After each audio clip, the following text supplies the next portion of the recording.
Hello, it's Steve Simpson again, and I'm here to make part 3 video out of a series of 3 videos showing stages of my repair to this centerboard for my 14-foot Omega sailboat. If you remember from the part 1 video, I had a V-shaped gap here in the top of the board, which I have now filled up with Marine-Tex putty. So let's take a closer look at it, shall we?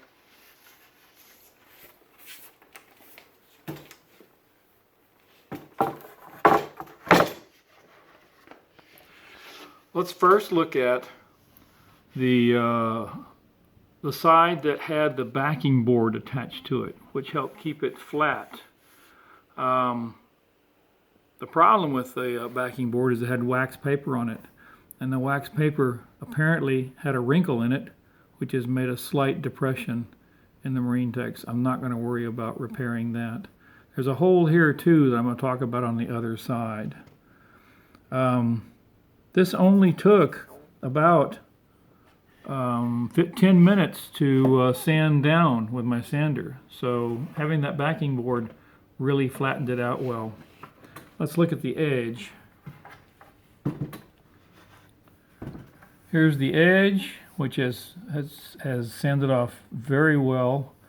These corners, these two corners, were razor sharp initially when I'd finished sanding. So I had to round them off so they would match the rounder corners of the of the fiberglass. This is the second side that was mounded up so high. If you remember, it was maybe as much as 1/4 of an inch too high on this side when I finished filling it in. And it took me, about an hour to sand it down.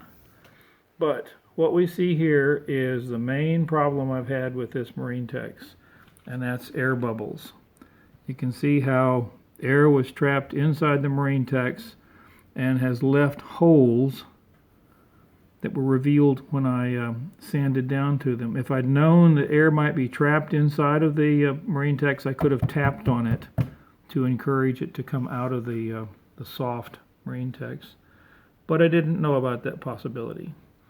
I'm going to fill those in probably with just plastic wood because that's easy and fast to do. So there's the final version.